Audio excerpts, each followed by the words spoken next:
Howdy folks, this is Clyde again, coming to you from the wild side as always, high on life, stone to the bone. This episode I put together for you this time concerns a man who lived in Nashville, Tennessee long before the music industry was heard of here. He was one of the most notorious men of his day, and the people in Nashville that he lived among didn't even know he was living there with them. He went by the name of J.D. Howard, or some of the people remember him as Tom Howard. This episode is about Jesse James and the James Gang. Now, these stories you're going to hear from me are stories that I heard from other people. I don't put a lot of stock in what's been written about him. A lot of people liked him. They wrote about him in a good light. He was even called a modern-day Robin Hood. Then some of the people didn't like him at all. So depending on who you read, there's a lot of conflicting information about Jesse James and Frank James and the entire gang. A lot of the so-called historians have tried to do research, but he was so good at hiding his identity. As I said before, they disagree with themselves some. So these stories you're going to hear from me are stories that I heard from other people, and I'll tell you how I heard them and how they relate to Jesse James.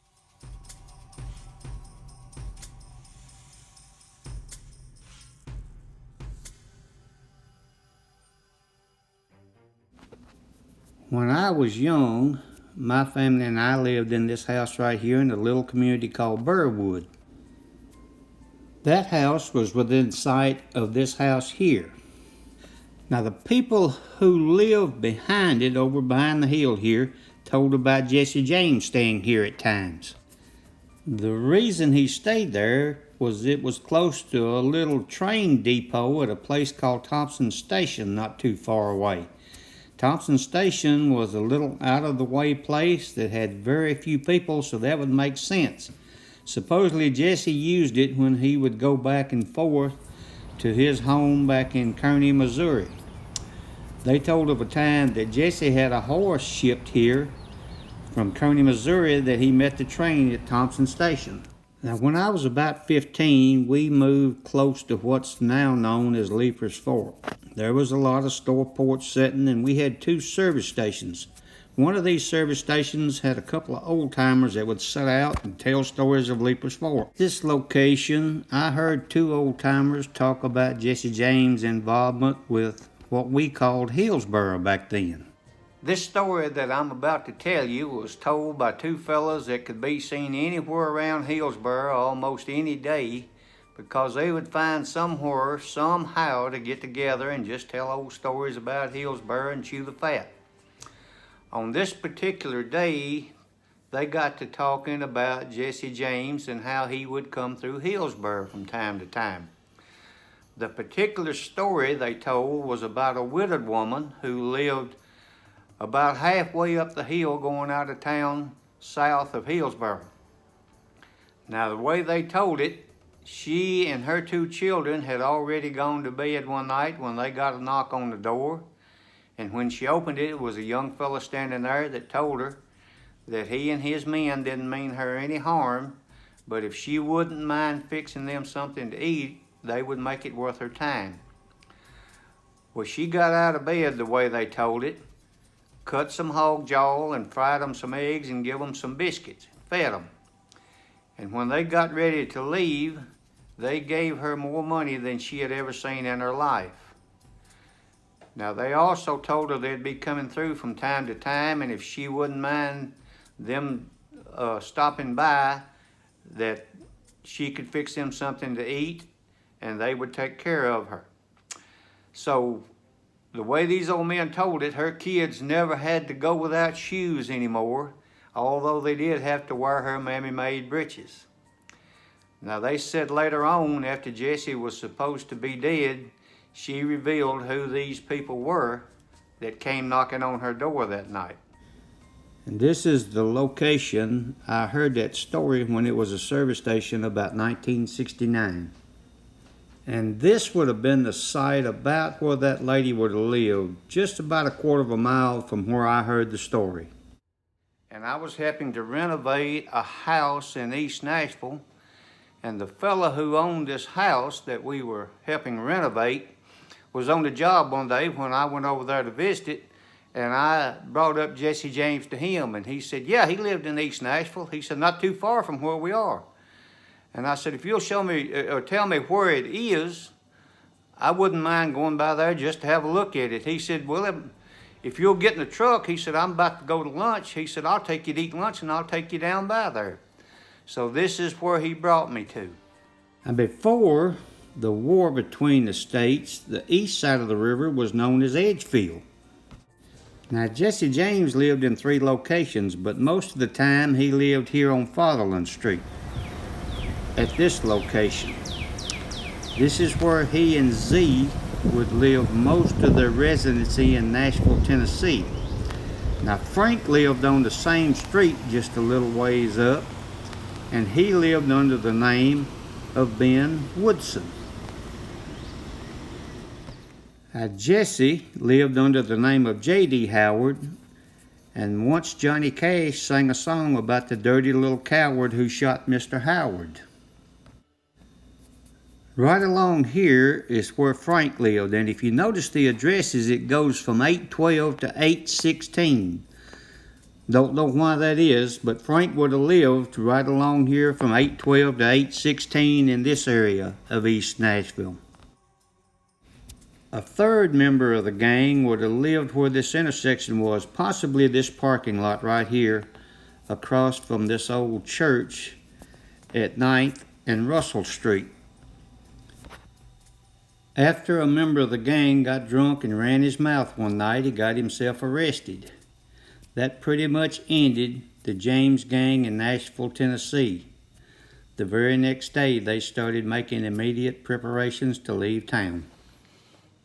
I got a couple more stories that I want to tell you that I heard word of mouth. First story I'm going to tell you is about having breakfast at a Denny's in Kansas City, Missouri, right across the interstate almost from Arrowhead Stadium where the Chiefs play. I was sitting beside a fellow one morning, we just talking, and he said, you got a southern drawl about you. Where you from? I said, Nashville, Tennessee. He said, oh, I know where Nashville, Tennessee is. He said, y'all play a lot of music down there. That's the home of the Grand Ole Opry. I said, yeah. I said, where are you from? He said, I'm from Kearney, Missouri. I said, well, I know a little bit about Kearney, Missouri because I'm a history buff.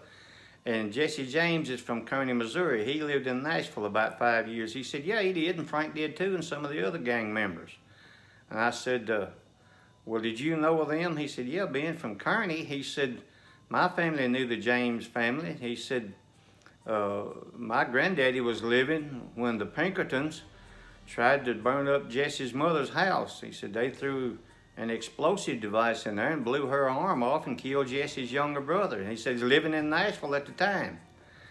And I said, yeah, I said, that I've never heard that story, but I said, Jesse lived in Nashville about 5 years, from about 76 to 80, 81. He said, well, they tried to blow that house up in 1875 and burn her out. And he said, Jesse was trying to do right at the time and trying to settle down and live a quiet life. And he found out a couple of people that was involved with giving the Pinkertons information, so he started coming and going from Nashville, Tennessee. And I said, yeah, that's what I've always heard. The last couple of years he lived in Nashville, he came and went a lot. And I said, I heard he used a little train depot about 40 miles south out of town. He said, well, Jesse was good at that. He said Jesse wouldn't travel where a lot of people had a chance to see him. He'd try to find a little town, gain a few people's confidence, and he'd move around in those towns. And I said, I want to ask you another story that I heard from the old timers. Like I said, I don't know a lot about them. I said, did you ever hear of Jesse and Frank kept a horse saddled in the backyard all the time in case somebody recognized one of them? He said, yeah, they did that. He said, that's a well-known fact, that they always was ready to go at any time.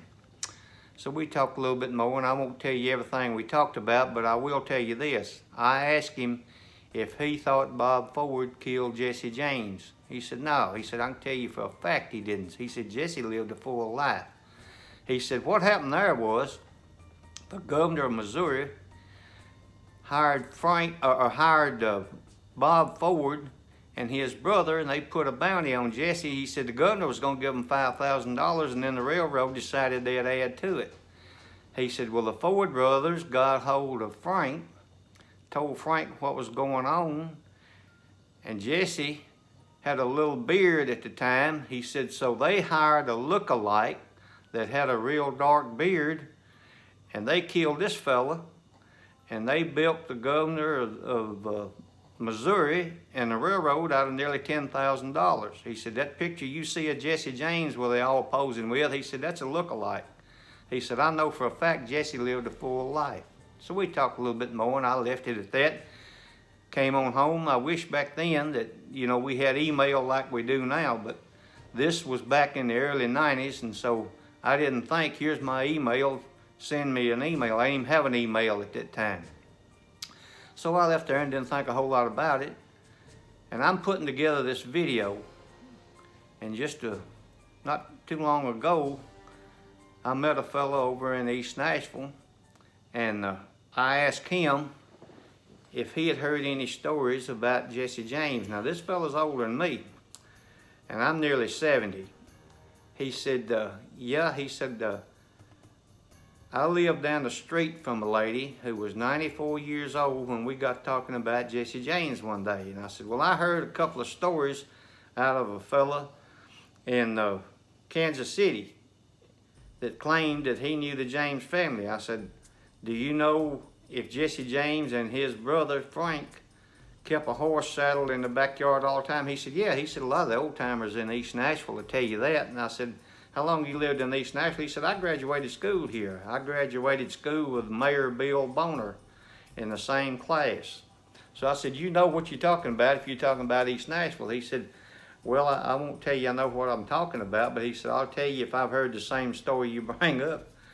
So I said, well, I heard that one, and I said, you may or may not know this. I said, the fellow I was talking to don't believe that Jesse James got shot in the back by Bob Ford. He said, I don't either. He said, this lady knew Miss Z well. Now, they called Jesse's wife Miss Z while they lived in Nashville. They lived in a two-story house, and Miss Z didn't get out and get around a lot.